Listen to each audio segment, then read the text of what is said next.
하나님의 자녀들에게 하나님께서는 재물 얻는 능력을 주셨다고 하셨습니다. 왜 우리에게 재물 얻는 능력을 주셨다고 했습니까?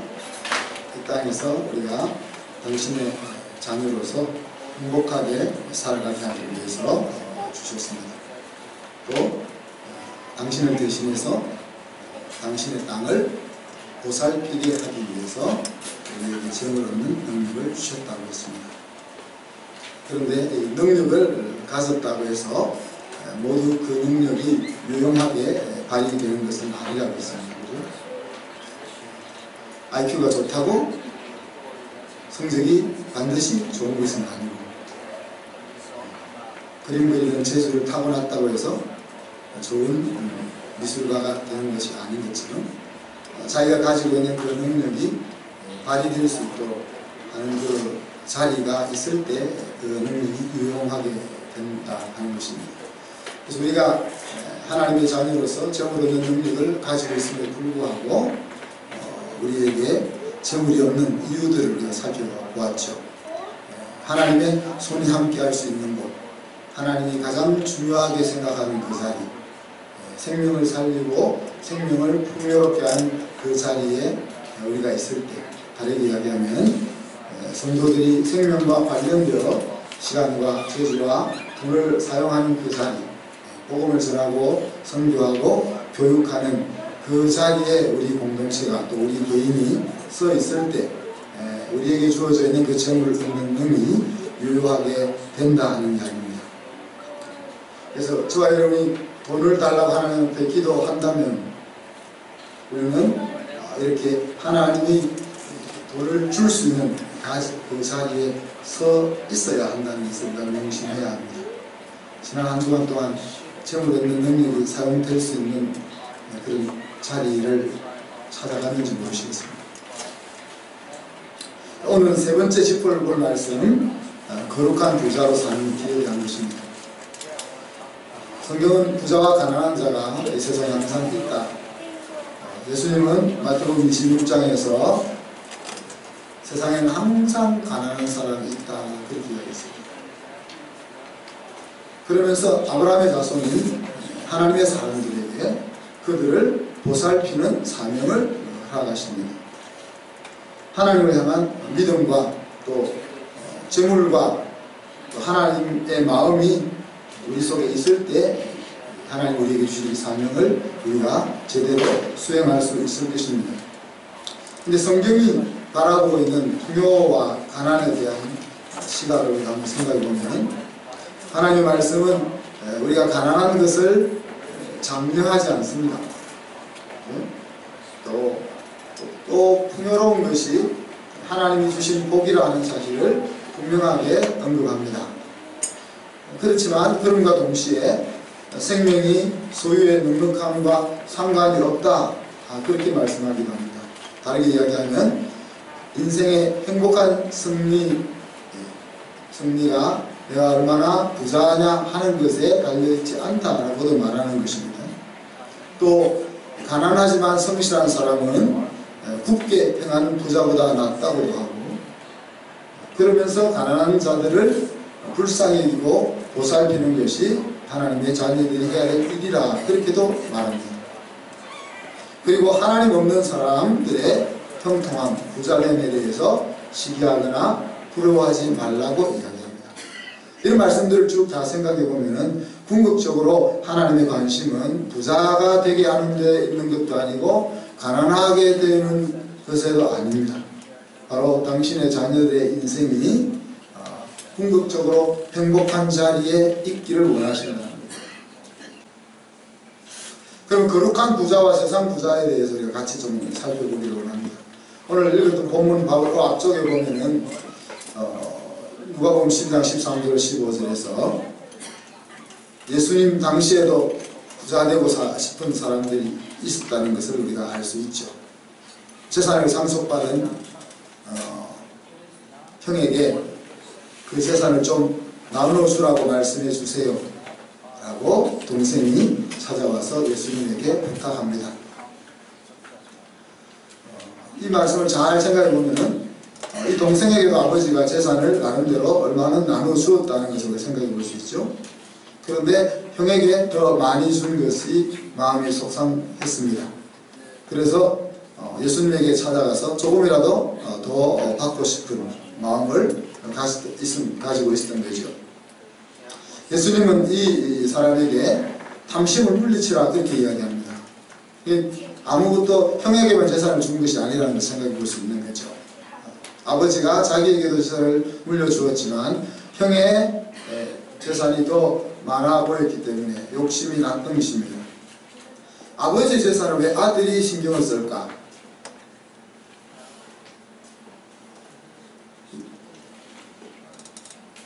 소원은 아직 아버지 재산을 신경 안 썼죠. 네? 우리나라 상속법이 요즘 참 희한하더라고요. 보니까 아버지가 마음대로 상속할 수도 없더라고요. 아버지가 상속을 했어도 10년이 지나기 전에 아들이 컴플레인을 할 수 있대요. 큰아들에게 상속을 아버지가 다 줘버렸을 때 둘째 아들이나 딸들이 그것이 부당하다고 법원에 고소할 수 있더라고요. 그러면은 거기서 정해진 금액만큼을 돌려줘야 돼. 아무리 아버지가 유서를 쓰고 이미 10년이 지났어도 10년이 되기 전이라면. 그 헌법의 취지는 특정한 자녀에게 몰아서 주는 것을 막으려고 그런 법을 만들었다고 합니다. 하여튼 자녀가 왜 부모의 재산에 신경을 씁니까? 이것은 자기의 일이 아닌데 그렇게 생각해 보게 됩니다. 부자가 된다고 행복하게 성공한 인생이 되는 것은 분명히 아니죠. 그래서 우리 본문을 다시 가보면 오늘 한 부자가 있었습니다. 그 부자는 가을이 되어서 밭을 둘러보았습니다. 올해도 풍년입니다. 계속되는 풍년으로 인해서 점점 더 재산이 늘어나서 마음이 기쁩니다. 그런데 올해는 이제 더 이상 곡식을 거둔 수수한 곡식을 보관할 창고가 없을 정도로 풍성한 수확이 예상되는 것을 확인합니다. 하나님께서 복을 주신 것이죠. 만약에 여러분에게 이와 같은 일이 일어나면 여러분은 어떻게 하겠습니까? 여기 농사를 아무도 안 지으니까 사업을 하는 것이 대박이 나서 그래서 통장이 차고 넘쳐가지고 돈을 못 넣는 부분은 없죠. 자, 그런데 부자는 이렇게 하기를 결정합니다. 내 모든 곡식과 물건을 쌓아둘 수 있도록 내 곡간을 헐고 더 크게 짓자. 또 마음에 열에 쓸 물건을 많이 쌓아두었으니 평안히 쉬고 마시고 즐거워하자. 그렇게 말하기로 결정하죠. 자, 그런데 이런 장면을 보면서 하나님 이렇게 말씀하셨습니다. 너 참 어리석구나. 오늘 밤에 내가 너를 부를 것인데 그러면 내가 준비한 그 모든 것이 누구시 될까? 하나님께서는 이 부자를 가리켜서 자기를 위하여 재물을 쌓아두고 하나님께 대하여 부유하지 못한 사람이라 그렇게 소개합니다. 바로 어리석은 부자라는 이야기고 세상 부자라는 이야기입니다. 세상 부자가 갖고 있는 문제는 무엇입니까? 재물이 자기의 것이라고 생각하는 것입니다. 그래서 그는 내 곡식, 내 창고, 내 영혼 그렇게 부르고 있습니다. 하나님이 주인이고 우리는 그것을 맡아서 관리하는 청직이라는 생각을 이 세상 부자는 가지고 있지 못한 것입니다. 여기에서부터 문제가 발생하게 되는 거죠. 자기에게 부유하게 되고 하나님께는 가난하게 되는 문제가 발생하고 말았습니다. 이런 사람들은 빠른 시간에 돈을 많이 벌고 싶고 노력을 적게 하고 돈을 많이 버는 것에 신경을 쓰고 목적을 두고 있기 때문에 정직하지 못한 부정직하게 돈을 벌려고 할 수밖에 없다는 겁니다. 또 이 세상 부자의 문제는 재물을 많이 쌓아둘수록 인생도 더 행복할 수 있을 것이라 하는 생각을 가진 것입니다. 돈이 없으면 불편할 것이죠. 우리가 해야 될 것을 마음껏 할 수 없기 때문에 돈이 적으면 불편한 것은 분명합니다. 그러나 돈이 많다고 해서 우리의 마음이 평안해지는 것이 아님을 우리가 알고 있고, 돈이 많아진다고 해서 우리 인생이 행복해지지 않는다는 것 역시 우리가 확인하고 있다는 이야기입니다. 인생의 만족은 하나님 외에는 어디에도 없는데, 이 부자는 돈이 많으면 행복할 수 있다, 만족할 수 있다, 그렇게 생각했습니다. 하나님께서 우리에게 재물을 주신 이유는 무엇입니까? 사용하라고 주시는 것입니다. 마태복음 25장 24절로 30절에 보면 달란트 비유가 나오죠. 그 달란트 비유 중에 한 달란트 받은 자가 한 말을 한번 읽어볼까요? 26절입니다. 같이 읽어봅시다. 그 주인이 대답하여 이르되 악하고 게으른 종아, 나는 심지도 않은 데서 거두고 해치지 않은 데서 모으는 줄로 내가 알았느냐? 25절 다시 읽어볼까요? 두려워하며 나가서 당신의 달란트를 땅에 감추어 두었나이다. 보소서 당신의 것을 갇히셨나이다. 한 달란트를 가지고 사용하다가 장사를 하다가 혹시 손해를 보게 되면 주인으로부터 책망받을 것을 염려했습니다. 그래서 땅속에 한 달란트를 잘 묻어두었다가 주인이 돌아왔을 때 그대로 파서 주인에게 돌려주었습니다. 주인의 돈을 손에 끼치지도 않고 그대로 돌려드렸음에도 불구하고 예수님께서는 주인을 통해서 뭐라고 얘기했죠? 악하고 게으른 종이라 그렇게 이야기합니다. 주인이 돈을 맡긴 이유는 그 돈을 사용해서 장사를 하라고 맡겼던 것입니다.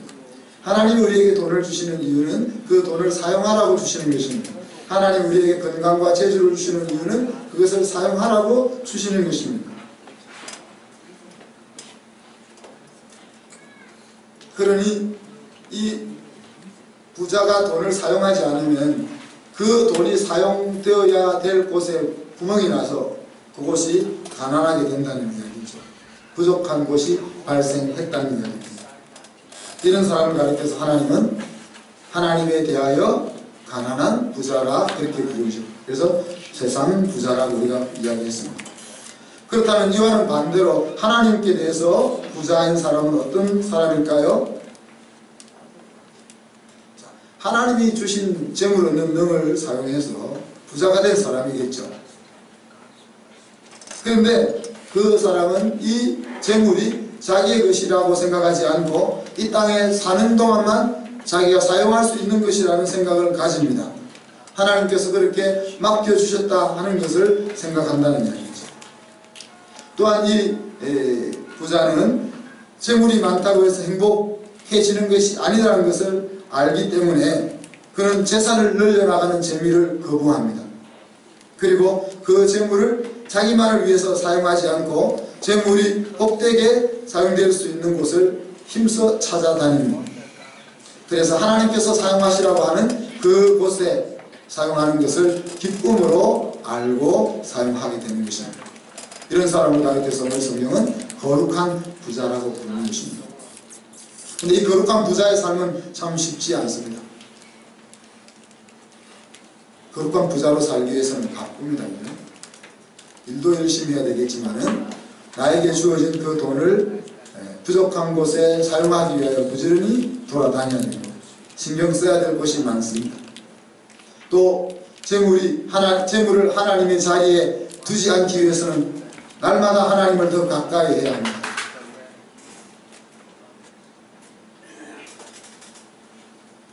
재물을 많이 가지고도 그것이 내가 주인이라고 생각하지 않기는 정말 어렵기 때문에 그렇습니다. 그렇지만 이렇게 힘들고 바쁜 삶을 살 수밖에 없지만은 사실 이러한 인생은 신나는 생활이라고 말할 수 있습니다. 선택은 우리가 하는 것입니다. 보통 사람으로 산다고 해서 우리가 잘못된 것은 아닙니다. 그렇지만 하나님은 우리 모두가 거룩한 부자이기를 원하신다는 이야기죠. 우리가 야베스의 기도를 읽어보았었는데 야베스의 기도가 좀 이해가 되십니까? 내 지경을 넓혀 주시옵소서. 이런 기도를 드려야만 하는 사람이 있다는 거예요. 모든 사람이 그런 생각을 가지고 살지는 않지만 이런 기도를 안 드리면 성이 안 차는 사람이 있는 거예요. 그런 사람은 그런 기도를 드리면 살아야 되는 거예요. 세상 부자는 자기에게는 부유하고 하나님께는 인색한 사람이라고 했습니다. 이런 사람은 돈이 하나님이 된 사람입니다. 성경은 이러한 사람을 좀 더 과격하게 악인이라고 그렇게 부르죠. 하나님을 자기 하나님으로 결정하지 않은 사람, 그 사람들은 정도의 차이가 있을 뿐이지 모두 돈이 하나님이 되고 만다는 이야기입니다. 그래서 하나님께서는 욥기 27장에 보니까 그들이 준비한 것들을 의인들에게, 하나님의 사람들에게로 다 돌아가게 하겠다고 했습니다. 욥기 27장 같이 읽어볼까요? 악인이 하나님께 얻을 분기, 포악자가 전능자에게 받을 상을 얻으시라. 그의 자손은 번성하여도 칼을 위하며 그의 후손은 음식물로 배부를지라도 그 남은 자들은 죽음의 병이 돌대에 묻히리니 그들의 마음이 못할 것이며 그가 비록 오늘 티끌같이 쌓고 의복을 진흙같이 준비할지라도 그가 준비한 것을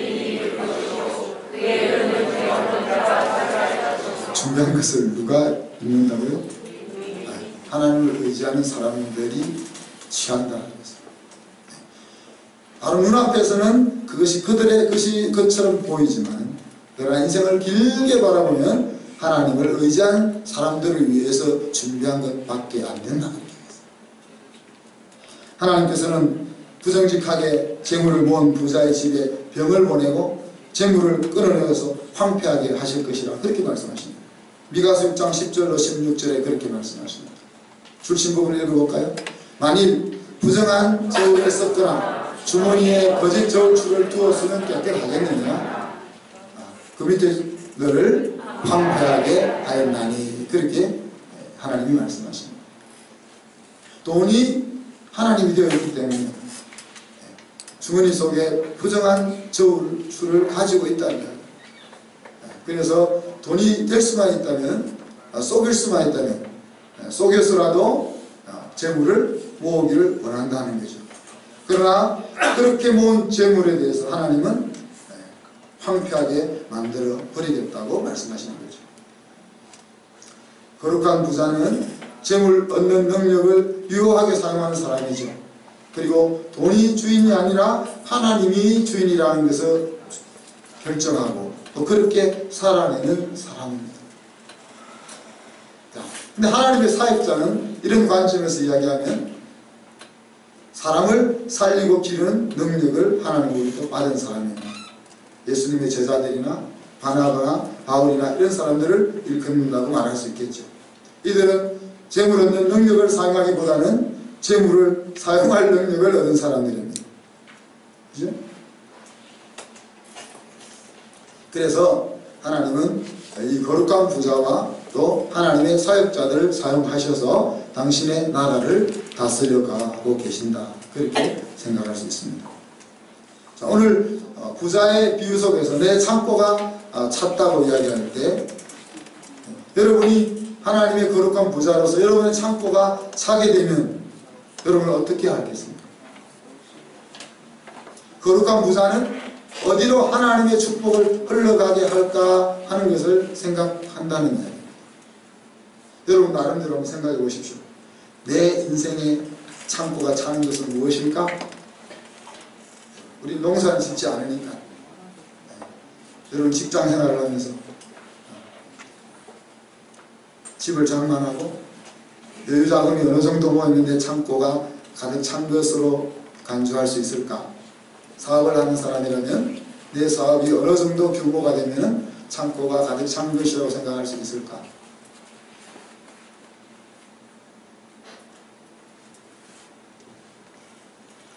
하나님께서 여러분에게 복을 주셔서 여러분의 창고를 차게 했을 때 그러면 그 찬 것을 위해서 더 큰 창고를 지으려고 하는 것이 아니라 하나님이 왜 창고에 채워주셨는지를 생각하고 그것이 흘러갈 것을 찾을 수 있는 우리가 되어야 될 것입니다. 처음부터 이 진리를 깨닫고 거룩한 부자로 사는 사람들이 있습니다. 이런 사람들은 가난을 경험할 이유가 없습니다.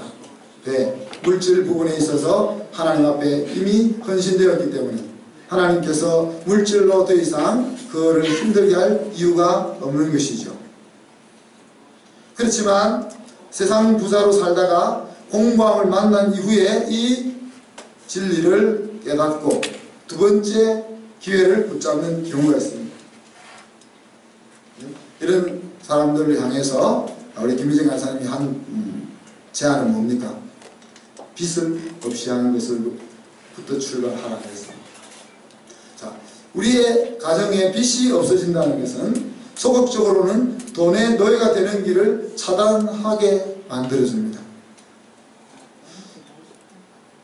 또 적극적으로는 하나님이 주신 지형을 얻을 능을 사용하기 위해서 우리는 빚을 차단해야 된다. 그래서 어떻게 생각하면은 세상의 지혜는 금리가 낮은 돈을 많이 빌려가지고 이익이라는 곳에 투자해서 수익을 얻는 것이 지혜라고 생각할 수도 있습니다.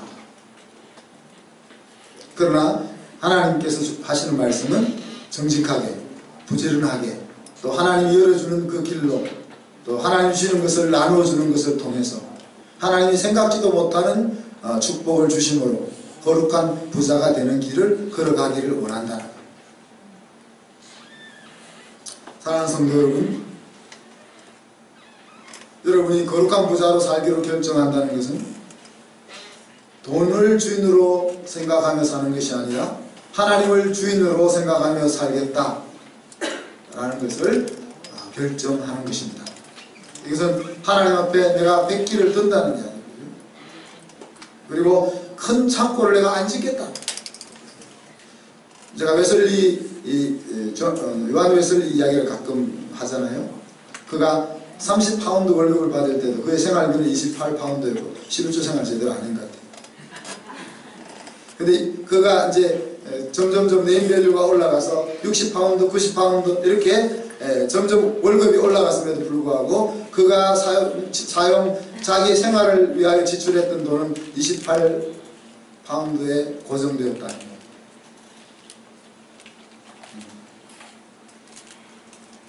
큰 창고를 짓지 않겠다는 말은 그런 이야기입니다. 하나님이 내게 주신 우리가 찌들어지게 가난하게 살기를 하는 원치 않죠. 그럼 내가 복되게 살 수 있는 선이 있는 거죠. 하나님께서 성령을 통해서 우리에게 주시는 은혜대로. 그럼 그 선에 이르렀을 때 하나님이 더 많이 주셨다고 해서 그 수준을 높이지 않는다는 이야기입니다. 창고를 안 짓겠다는 거예요. 그리고 거룩한 부자로 살기로 결정하는 것은 부정직하게 살지 않겠다, 정직하게 살겠다라고 결정하는 것입니다. 그리고 더 나아가서는 하나님 나라에 부유하겠다. 그것을 결정하는 것이 거룩한 부자로 살기로 마음먹는 것입니다. 자, 왜 우리가 자꾸 결정한다는 말을 사용합니까? 이것은 이미 하나님의 약속을 우리가 가지고 있기 때문에 그렇습니다. 하나님 앞에 우리가 이렇게 해주세요라고 그렇게 도움을 요청하거나 구걸하는 형태로 나아갈 이유가 없다는 이야기입니다. 하나님이 이미 약속한 것을 우리가 약속한 길로 내 발을 내디디기만 하면은 하나님의 약속은 내 것인 것입니다. 그래서 하나님 나를 도와주세요라는 기도를 쓸 이유가 없는 거예요. 왜? 하나님이 이미 네가 이렇게 하면 내가 너를 복 주겠다 약속했기 때문에.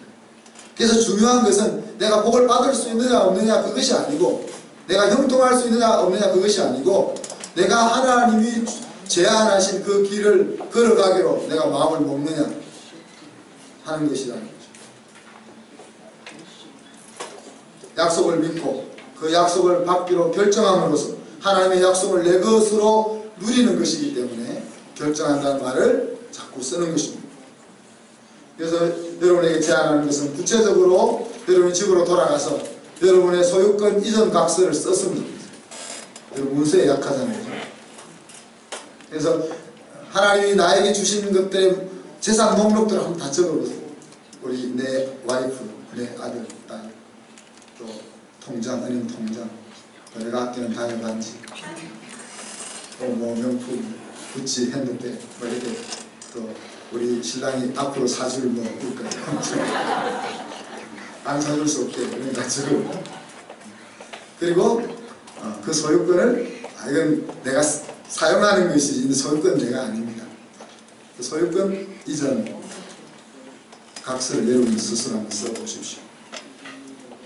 그리고는 착한 청지기로 살기로 결단을 해보십시오. 그래서 거룩한 부자가 되는 길을 결정하고 빚 갚는 프로젝트를 계획하고 실행합니다. 내가 안고 있는 그 부담과 짐이 지금 당장 한순간에 처리해 버릴 수 없을지 모르지만 내가 할 수 있는 한 걸음을 뛰기입니다. 내가 만약 10억의 빚이 있다면 내가 월급이 300만 원밖에 안 되는데 우리 집에서 써야 될 것이 최소한 250만 원은 써야 되는데 그러면 우리가 50만 원부터 빚을 갚기 시작하는 겁니다. 그죠? 그것이 우리의 최선의 일인 것입니다.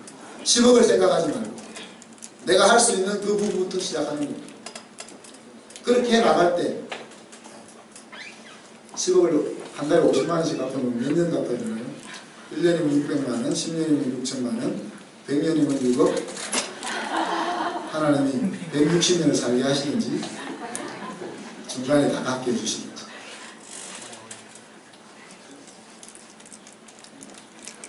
그래서 제가 10년 빚 갚는 프로젝트를 세우고 이제 지난주는 좀 더 구체적으로 해봤더니 9년 반쯤 되면 다 갚았어요.